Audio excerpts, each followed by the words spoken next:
こんにちは、ウニです。今日はコピックと色鉛筆を使って色紙のイラストを描いていきます。皆さんのイラスト制作のヒントや作業のお供にご活用いただけたら幸いです。それでは始めていきましょう。ラフを見ながら下書きを描いていきます。下書きには肌なじみのいいオレンジ系の色鉛筆を使います。今使っている色鉛筆はトンボ鉛筆さんの色辞典という色鉛筆です。色鉛筆は修正したい時に線が切りにくいので、筆圧を弱くして線を消しやすいように調整していきます。この作業はあくまでも当たりなので、大まかな構図と目の配置などが決まれば OK です。当たりを取ったら次は鉛筆で描いていきます。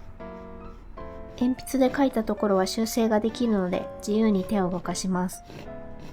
ですが何度も修正をしてしまうと紙が傷ついてしまうので、なるべく筆圧は弱く少ない手数で描くようにしています。上下逆さまにしてバランスを確認します。他の絵も同じように進めていきます。今回使った紙はミューズのサンフラワー映画の4分の1サイズの色紙です。コピックとの相性が良く、ふんわりと水彩のような仕上がりになります。水彩はもちろんアクリルガッシュなどにも使うことができます。修正したいときは練りゴムを使って線を消します。ラフで表情をしっかり決めていなかったので、この絵は何度も修正することになってしまいました。顔周りは特に髪を傷つけたくないところなので、もっと事前に表情を固めておくべきだったなと思いました。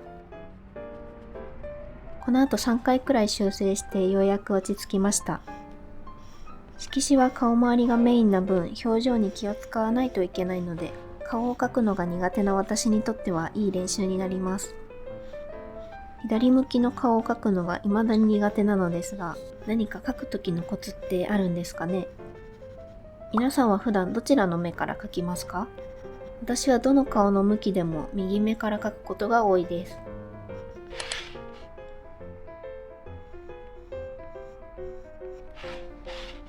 線画は色鉛筆で描いていきます。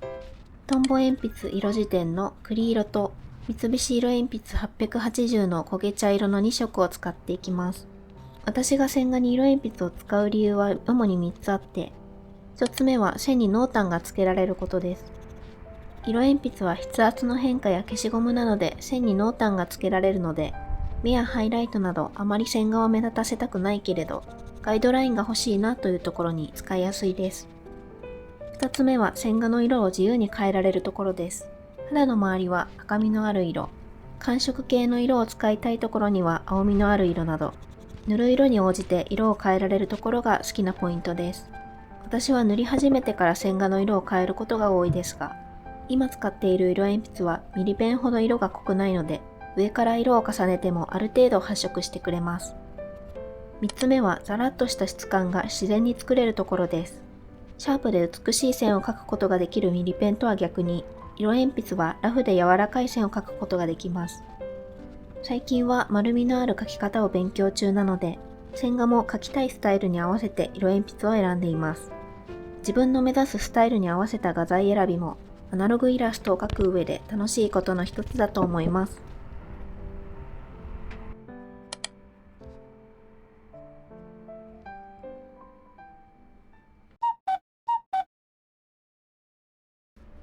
色を塗っていきます。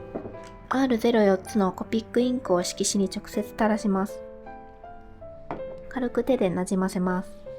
この方法実は前まで色が濃すぎてしまって苦手だったのですが、ピックインクを E04 つから R04 つに変えたらうまくいくようになりました。インクの色によって染み込み方が違うようで、同じ0000番台でも R04 つは E04 つよりも淡く染み込むことが分かりました。今は色が濃く感じますが、乾くと明るくなります。乾く前に E04 つで肌全体を塗ります。乾く前に塗った方が境目が綺麗になじむような気がします。R03 つ、RV03 つで少しずつほっぺを濃くしていきます。私は上からたくさん重ね塗りをするタイプなので、水彩紙を使った方がコピー機がテカりにくいなと感じています。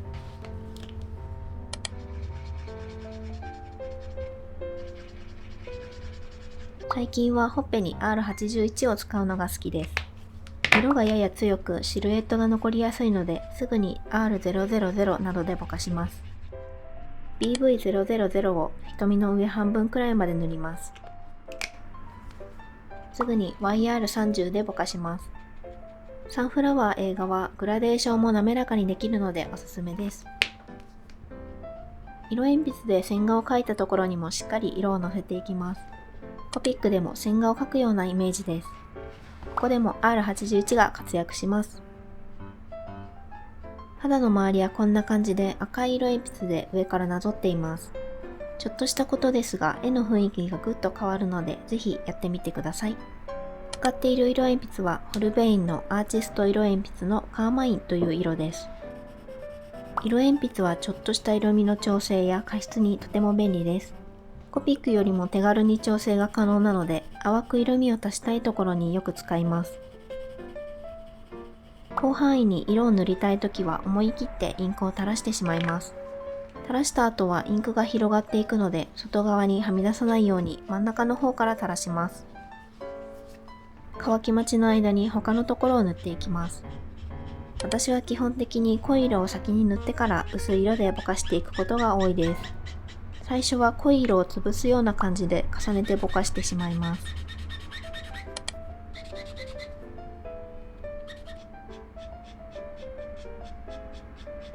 境目を中心にぼかしつつ、最後は全体をぼかしてなじませると綺麗なグラデーションに仕上がるかなと思います。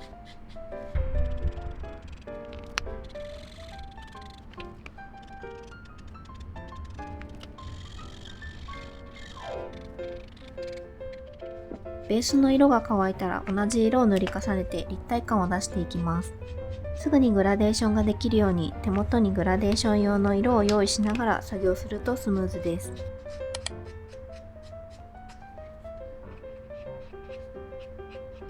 ベースの色を残すところと残さないところをバランスよく配置して自然に毛束を描いていきます。影を描くというよりは色が濃いところと淡いところをランダムに配置して複雑に見せるという感覚が近いかもしれません。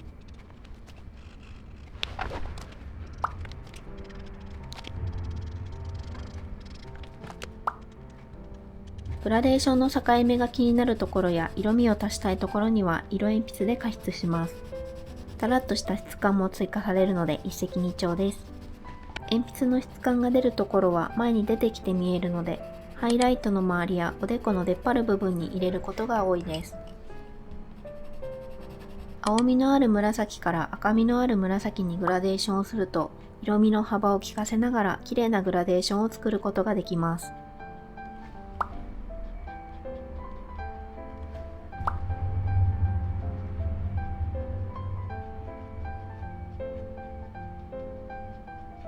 ハイライトはコピックアクレアのクリームイエローで入れます。色味のあるホワイトなので自然と絵に馴染むのが好きなポイントです。インクを直接垂らすことを覚えてから作業スピードを上げることができるようになりました。コピックはもともと手軽に使える画材ですが、広範囲の塗りも簡単にできるようになったので、作業スピードに悩む私にとって救世主のような存在になりそうです。乾く前に別の色を垂らせば簡単にグラデーションができちゃうのもいいところです。水彩のような自然なムラを作れるのもコピックインクの魅力の一つかもしれません。こ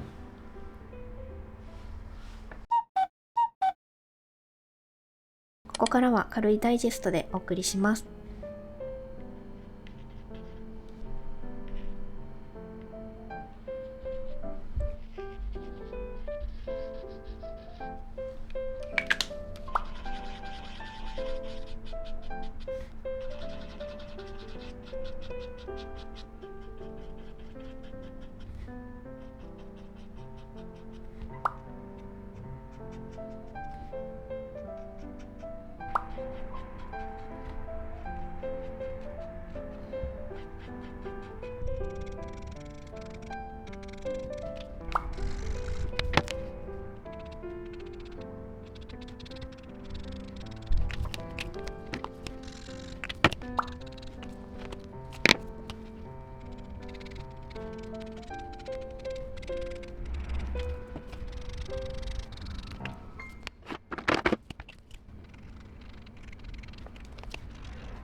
粘膜を描くようにピンクの色鉛筆で瞳の周辺をなぞっていきます。ちょっとしたテクニックですが、線画の主張がふわっと柔らかくなって肌と瞳を自然になじませることができます。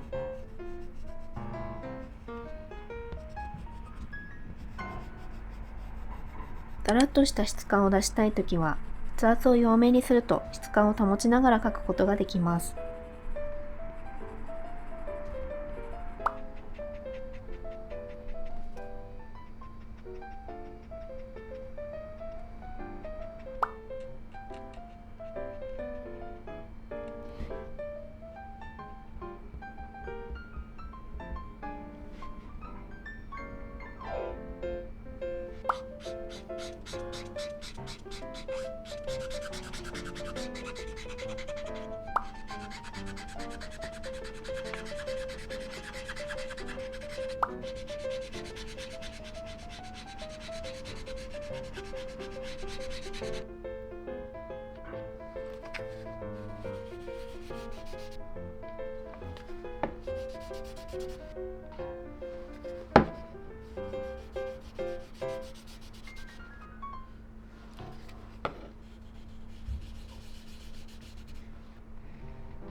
BV000 は何度も重ね塗りすると色が濃くなるので、いきなり濃い色を塗るのが怖いときは、ベースの色が乾いた後にさらに重ねて徐々に色を濃くしていきます。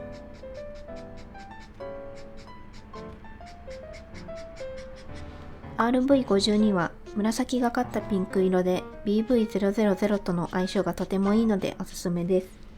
程よい濃さと色味を足したいときに差し色としてよく使っています。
最後にラメ入りの絵の具で絵をキラキラさせていきます。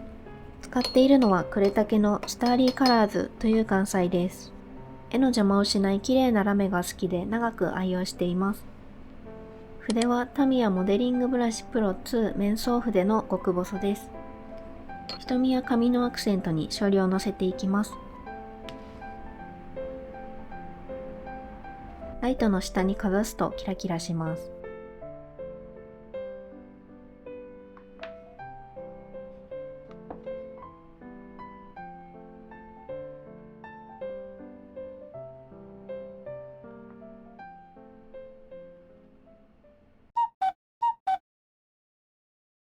全部で3枚完成しました。久しぶりのコピックでしたが、新しい発見もあり、楽しく制作ができました。このイラストは4月25日土曜日の20時より通販を行いますので、気になった方はぜひ覗いてみてください。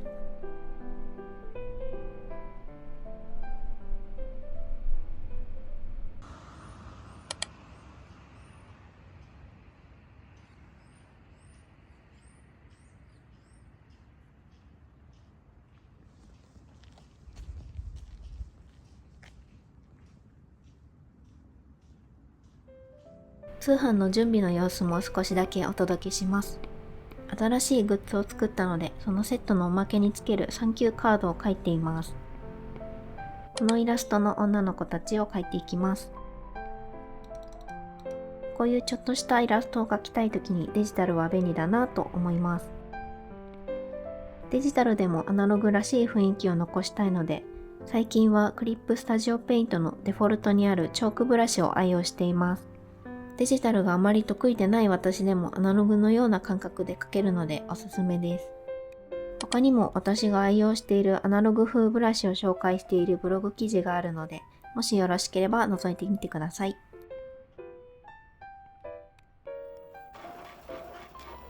今回はシンプルに少ない色数で仕上げてみました。こちらのサンキューカードもぜひ一緒にゲットしてみてください。ポストカードは9枚セットで販売します。原画と大体同じサイズなので、原画の雰囲気も一緒に感じられるようなグッズになっています。今回はバンヌーボ V ホワイトという紙に印刷をしてみました。だらっとした質感があり、白すぎず温かみのある紙色です。ただ、やや青の印刷が弱いようで、絵によっては若干赤みが強いかなと感じました。色の再現率はコート紙やマットコート紙の方が忠実なのですが、質感も大事にしたいとなるとファンシー系の紙への希望がなかなか捨てられないんですよね。紙によっても色の出方が異なるようなので、いろいろ試して自分の絵に合う最適な紙を見つけたいなと思います。ポストカードの他にハーフカットシールも作りました。今回はスカラップ状にカットラインを入れてお花形のシールにしてみました。こちらはオタクラブさんで印刷していただきました。表面にマット PP 加工がされているので、触り心地がサラサラしていて気持ちいいです。シールのサイズはノートや手帳などに貼るのにちょうどいいサイズ感なので、お気に入りのノートに貼ったり、コラージュをしてみたり、いろいろなシーンで使っていただけたら嬉しいです。こちらも25日の通販で追加予定なので、ぜひ覗いてみてください。本日の動画もご視聴いただきありがとうございました。よろしければチャンネル登録、高評価、コメントなどお待ちしております。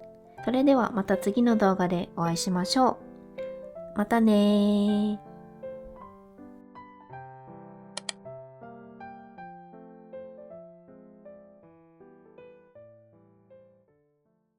お知らせです。医師100人展16に参加します。2026年4月29日水曜日から5月6日水曜日まで秋葉原秋葉スクエアで開催予定です。書き下ろしの原画を展示させていただいているので、ぜひ会場で見ていただけたら嬉しいです。全国の書店で初の塗り絵本が発売中です。線画29点に加えて書き下ろしのイラストや透明水彩、コピック、色鉛筆、デジタルのメイキングなども収録されています。